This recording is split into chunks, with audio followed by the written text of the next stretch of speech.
I once knew a girl who behaved strangely, and the strangeness of her behavior was this. She was incredibly charismatic, interesting, well-read, but she could only truly be herself and unleash this superpower around her close friends and family. As soon as she was in a group with new faces and bright, interesting people, she seemed to disappear. But once we left the party or the gathering, she would bloom again. If you've noticed the same kind of behavior in yourself, this video is for you. Hi my dear friends, and welcome to my channel. My name is Maria, and here I share all those things that I wish I had heard earlier. If you enjoy this format, you can follow me on my Instagram, and you can also leave your comment down below. Thank you so much for supporting my work. Social anxiety is an emotional discomfort that can range from slight nervousness to real fear. It can appear because of social interactions or even the possibility of such interactions. That means you might be not talking to anyone yet. You might be sitting in the corner just thinking about joining a new group or speaking to someone or even going on a date. But that would trigger an intense fear. Some people avoid stores, streets, or public transport entirely. There are many ways social anxiety shows up, but they all have one thing in common. They complicate life and they make it less comfortable and less present. Let's break it down. Anxiety could show itself in different ways. A socially anxious person might dart their eyes around, shrink into themselves, bite their nails, or even appear arrogant. In school we had a girl whose face practically said that in 10 years I'm gonna drive a Mercedes and you'll all be in jail. And you know what?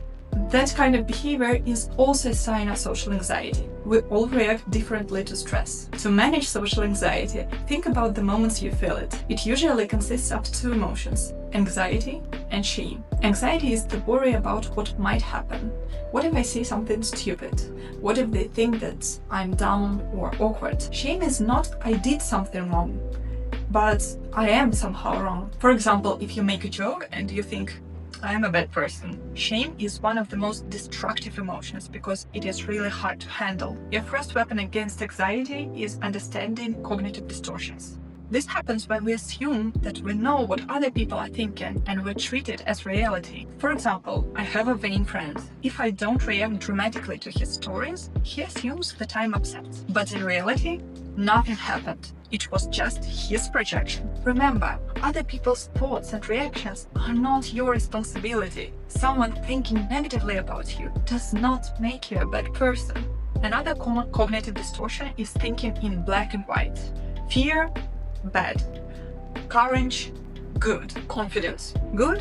Anxiety, bad. Emotions are much more nuanced. Everyone has a basic set of emotions: fear, sadness, joy, anger. Here's an example. I hate beets, but beets make sugar, salads, and many other dishes. Beets are versatile, and so are people. We can be strong in some areas and weak in others, and that's perfectly normal. Social anxiety is about feeling nervous and unstable, but it doesn't make you a bad person. Vulnerability exists in everyone, and if someone thinks badly of you, that's about them, not about you or your emotions. Here's a good exercise.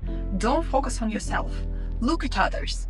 Notice how many people make mistakes or behave strangely and observe your feelings about it. Your impression of someone is made up of all their actions, not just a single moment. Catastrophizing is exaggerating everything that happens. For example, if someone doesn't appreciate you or something goes wrong, you might think, this is the worst thing ever. I remember myself making a creative campaign for a fashion brand, and the client was actually very strict. So they were making so many corrections and changes, and I knew that my work is solid and that I did my best. When I posted it, another brand, which I'm pretty sure everyone knows, so it was Dior, they texted me and they told me that they loved my work that much, and that very post, that they want to work with me.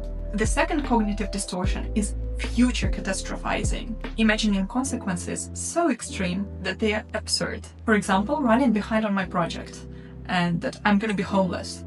Well, it is unrealistic and there's nothing to fear. Understanding these principles isn't always easy, but practicing them matters. Try living by these rules for a couple of weeks and you'll start noticing changes.